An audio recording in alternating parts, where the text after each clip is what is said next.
So today I'm going to talk about unveiling the mind's true purpose and how that can help you move from overthinking to aligned action.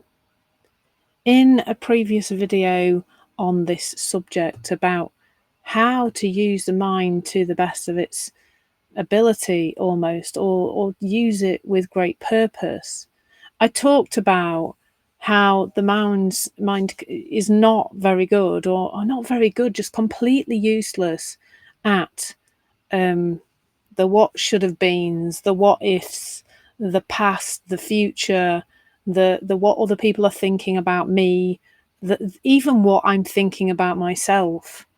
That all of those things are a misuse of the mind, and my goodness, they're a really common misuse of the mind, aren't they? Because we're all doing that. We all get caught up in that sometimes, and we misunderstand the results of that, in that we kind of miss the point of what the body does in those situations when we're misusing our mind to go off into the future or the past, or thinking about what the people are thinking about us, or whatever else it is. We find ourselves in that stressed, overwhelmed, stuck place, don't we? SOS, I often say. I think that's, I see perhaps I'm the sixth emergency service, or I don't know how many emergency services there are actually. But anyway, maybe, that's how I see myself. I can help you when you're there. But the thing is, when we are doing that, we feel that in our bodies. And that's like this beautiful inner guidance system, inner knowing, as I like to call it. Your emotions are part of that inner knowing, because they're saying to you, pop this thinking down. It's hurting you. It's misaligning you. It's not feeling good in the body. And how about we kind of get back to the present moment? So what is the mind good at? Well, the mind is our thinking is the most creative force in the universe. I mean, the reason you can watch this video or listen to the audio, the fact that there can be a video and an audio, and it can be here wherever you're watching it, or it could be, it could be live on social media, or it could be on YouTube, or it could be that you're listening to it on Spotify. The fact that I can do all of that, actually, as you can see today, from a motorhome parked on a field, is like, whoa. It's just like a human thinking created that, but it didn't create it from a place of panic or worry or stress or anxiety. It was created from a place of presence. Your mind is brilliant at that creativity and productive planning and organizing and things in the present moment. It's not very good. Well, it's very good at anxious worry, but that's not particularly helpful to us. Where our mind is super helpful is in the present moment. As I stand here recording this or presenting it to you, wherever you are, some of you are receiving a recorded view, some of you are here right now, there is each word coming from my present moment connection to what I would love you to hear, what's arising in me. And interestingly, quite often when I do these kind of talks, something new pops in, a new way of articulating something comes in, because I'm in the present moment. I'm not rushing off. And maybe if you saw my video earlier in the week, you'll have noted, I spoke about the fact I got quite sped up in that video. And I think there's a number of things. I was quite excited about the topic, but also there was a sense of having quite a few things to do and kind of getting quite sped up there. So what your mind is really good at doing is taking you on these next, the next step, the next word coming out of my mouth. The mind helps us to take those small aligned steps. What we tend to do too often, I guess, and I am, I'm not going to say guilty of this, because I don't want to feel guilty about it, but I am too a party to this. This is something that also happens for me, is a sort of getting stuck in overthinking, as I feel those intuitive nudges sometimes just not being able to listen to them, because too quickly there's a whole, as Dominic Scapidi says, a whole heap of predictable BS that's just kind of comes in very quickly, and that doesn't feel good. And sometimes all it takes in those moments is to notice, with no judgment at all, that we've gone there, that the body's got a little bit stirred up, and to take a breath and a pause and just let ourselves settle. That's it, really. And that breath can be so powerful. That pause can be so powerful. It's kind of, I often say the 3 principles understanding is no tools, no techniques. But if there was one thing I would say to people, it would be slow the chuff down. Pause, and trust me, that is something I have to kind of get in the mirror and Claire, slow down. Tell myself that, because I can get very sped up. I can get very fast. But clarity of mind is really only available in the now, in the present moment. And as our mind settles, the other thing that I think happens is we just become more discerning. I love that word, actually, discerning. We become more discerning to differentiate between the misuse of the mind and when we're using it well. We start to see the stories and discern the truth from those stories.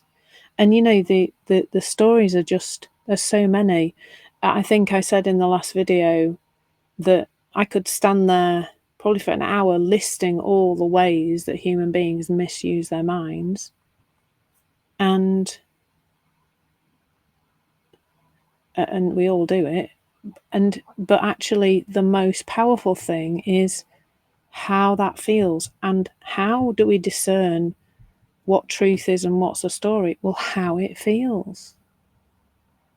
A clear mind discerns truth from the stories we tell ourselves. We feel that in the body. Your emotional state is that ultimate guide. And that, I often get emotional talking about this, because I can just see for myself and everybody else how much suffering is being created with the belief that our emotions are a problem to solve, rather than being the ultimate guide to sanity, really, and peace of mind. Need a tissue, which is okay. Your emotional state is that ultimate guide. It's there all the time. And how amazing that we don't need an app. We don't need a smart watch on our wrist to tell us what's going on. We can just be in our body and feel the connection to to what's there. And apologies for the noise. That's my power bank that's decided that it needs to have its fan on in the middle of my video. But that's life, isn't it? So I'm sorry if you're having to put up with that. Hopefully it's not too loud. I'm going to move my mic up here a bit so you can hear me better over the sound of the fan. Anyway, that's it, really. Like, when we're at peace, that's a reflection of alignment. It's not a goal to chase. It's not something that we have to go find, and we cannot manage our emotional state like that. It just doesn't work. But when we are at peace,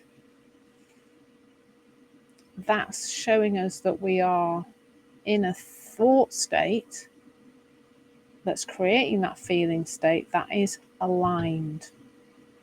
And by aligned, what do I mean? I mean just I mean, I love what Marianne Williamson says about this when she says, we're either living in peace, we're either living in love, or we're living in fear. And I think that they are the two emotional states. Everything you can call, guilt. What's guilt? It's a kind of fear. What's anxiety? That's a kind of fear. What's stress? It's a kind of fear.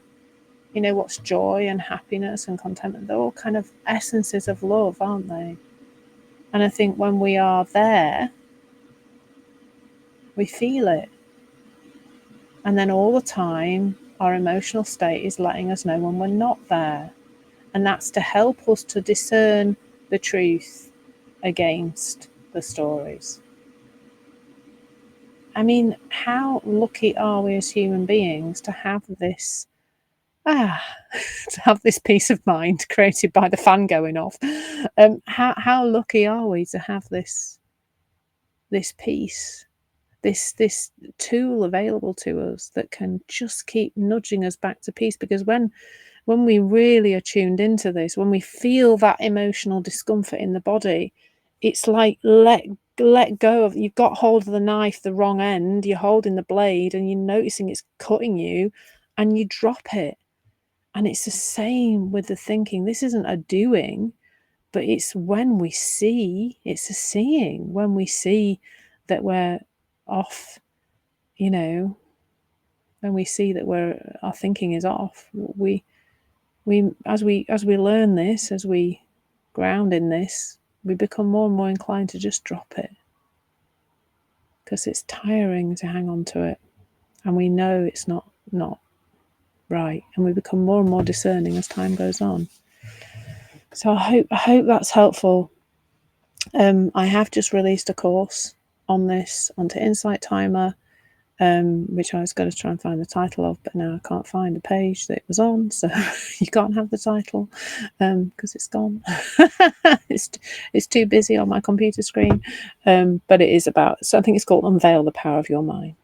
So check that out.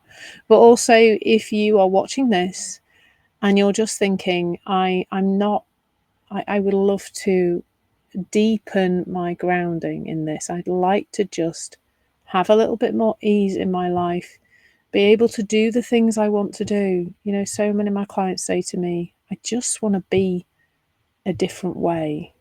And they're hard on themselves. I don't want you to be hard on yourselves, but there is a different way to experience life and become more discerning about which thoughts are helpful and which are not. So take care. Thanks for being here. Lots of love.